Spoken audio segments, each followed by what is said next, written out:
सब ऐसे लाइन में क्यों खड़े हैं? आरती होने वाली है। आरती होने वाली है, कौन करेगा? पुजारी।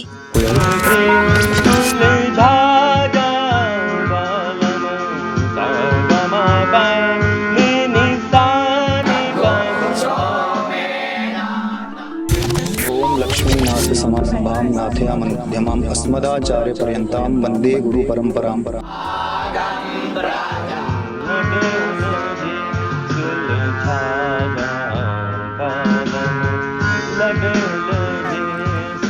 आज हम आपको लेकर चलेंगे एक ऐसे स्थान पर जहां भारतीय परंपरा और संस्कृति की जड़ें आज भी जीवित हैं।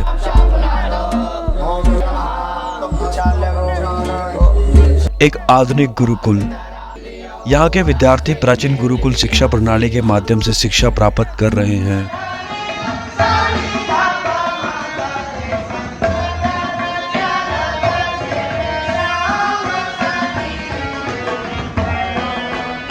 तो आइए जानते हैं गुरुकुल की इस प्राचीन और प्रभावशाली शिक्षा प्रणाली के सफर के बारे में।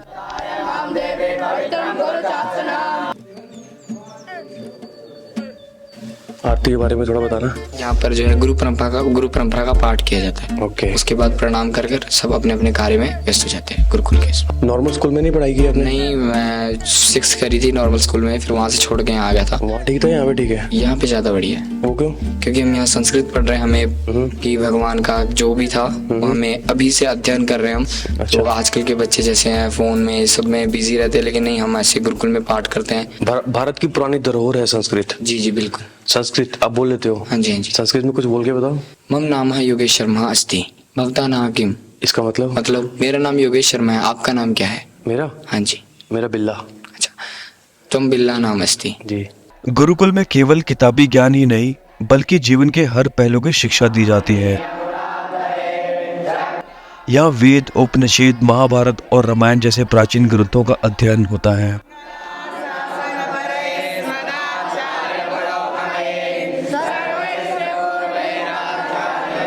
यहाँ के विद्यार्थी ध्यान, योग और प्रार्थना के माध्यम से अपने मानसिक और आध्यात्मिक विकास पर ध्यान केंद्रित करते हैं।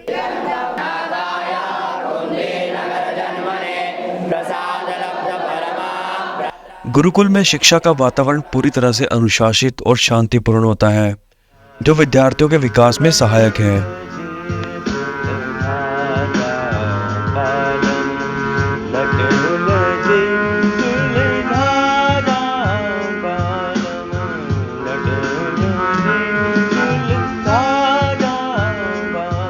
अभी आप कवन करेंगे सब? हाँ जी।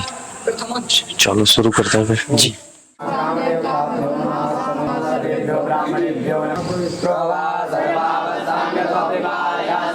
ऐसे भी होते गुरुकुल जहाँ पे लड़कियां और लड़के इकट्ठे पढ़ाई करते हैं? ये अधिकतर अपने दक्षिण भारत की तरफ होते हैं। हाँ जी। यहाँ पे नहीं ऐसे? यहाँ पे वैसे प्रचलन नहीं है इस चीज का, तो दक्षिण भारत में ज्यादा प्रचलन नहीं है। लड़कियां स्कूल में नहीं है, सिर्फ लड़कियां? हाँ जी। इससे इनकी बुद्धि पे सही प्रभाव पड़ेगा या दुष्प्रभाव पड़ेगा? नहीं, बुद्धि पे तो एक संयमता रहती है। हाँ, बुद्धि तो इनकी संयम रहती है। हाँ जी। अगर लड़कियां नहीं होगी तो? हाँ, ये ऐसा है एक, मतलब ये वैज्ञानिक कारण भी और वैसे भी मतलब रहेगा। लड़कियां होंगी तो संयम नहीं रहेगा। अब जैसे जैसे एज बढ़ती है वो हार्मोन्स तो सबके डेवलप होते ही हैं, तो कहीं ना कहीं ये मतलब असर डालती है। गुरुकुल में सिर्फ लड़के ही एक साथ रहते हैं, लड़कियां नहीं। प्राचीन भारत में लड़कियों को गुरुकुल भेजना सुरक्षित नहीं माना जाता था। इसके अलावा लड़कियों के लिए शिक्षा की आवश्यकता कम समझी जाती थी। जब लड़के लड़कियों से दूर रहते हैं तो वो उनके बारे में कई गलतफहमियां पाल सकते हैं। इससे उनके मन में अस्वस्थ यौनिक विचार पनप सकते हैं। सीधे तौर पर समलैंगिकता को बढ़ावा मिलने के आसार होते हैं। यौनिकता का निर्धारण शिक्षा के आधार पर निर्भर करता है। आज के समय में महिलाएं हर क्षेत्र में महत्वपूर्ण भूमिका निभा रही हैं। ऐसे में गुरुकुल शिक्षा प्रणाली को भी बदलने की जरूरत है।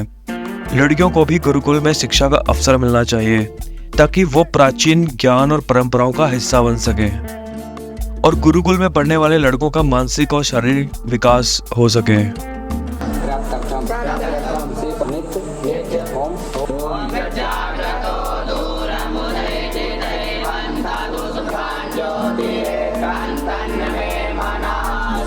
तो ये भी शिक्षा का ही पार्ट है। शिक्षा का ही पाठ है। यहाँ वेदों के द्वारा आहुति हर दिन दी जाती है। ब्राह्मण का नित्य कर्म जो होता है वही यज्ञ कर्म है। यहाँ पे पहले विद्यार्थी हमारे यहाँ संध्या वंदन करते हैं। संध्या वंदन के बाद समिधा दानम करके वेद पढ़ने वाले विद्यार्थियों का एक परंपरा है, उसी के तहत यहाँ पे करते हैं हर दिन, हर रोज, हर दिन। जो हमारी तिथियां होती है, तिथियां पता है ना सबको, प्रतिपदा, द्वितीया, तृतीया, चतुर्थी, पंचमी, षष्ठी, सप्तमी, अष्टमी, नवमी, दशमी, एकादशी, द्वादशी, त्रयोदशी। इसके लिए क्या किया, श्लोक दे दिया एक। नंदा, बताओ, ओम पाठक खड़े हो जाओ, आप बताओ बेटा। द्वितीय, तृतीय, चतुर्थी, पंचमी। पंचमी, ठीक है। अब इनको आपने क्या करना है, इनको याद भी करना है और इसको अपनी कॉपी पे लिख के लाना है, ठीक है। प्रतिपदा, षष्ठी, एकादशी, द्वितीया, सप्तमी और पंचमी, ठीक है। अब नंदा को कौन सी नंदा, अगर आपसे पूछ लिया जाए कि नंदा में कौन कौन सी तिथियां आएगी? पूर्णेति सर्वस्तिथया क्रमात्स्यु।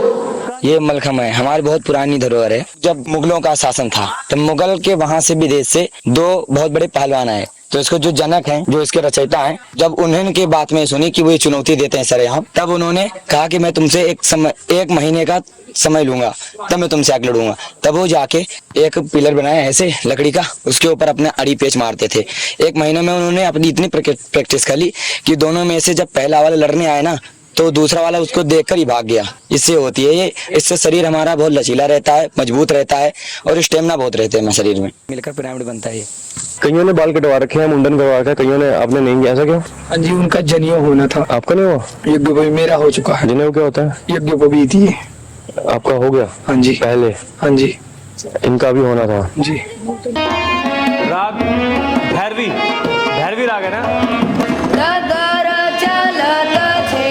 सारे गामा पादा नी सा सा नी धा पा मा गा रे सा धा रा चलत छेड़ श्याम सखी धा गा रा चलत छेड़ श्याम सखी मैं गूंगी गारी निपट नाड़ी सारे गामा पादा नी सा नी धा पा मा गा रे सा। शिक्षा के साथ संस्कार होना बहुत अति आवश्यक है।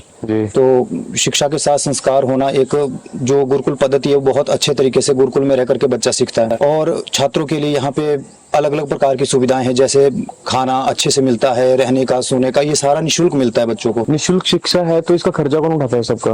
गुरुकुल से जो जुड़े हुए लोग हैं। जैसे कौन? जैसे यजमान लोग होते हैं।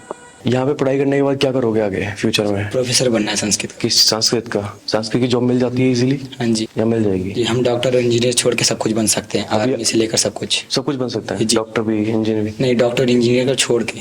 अच्छा, डॉक्टर और इंजीनियर को छोड़ के बाकी सब कुछ बन बन सकता है? जी। अच्छा।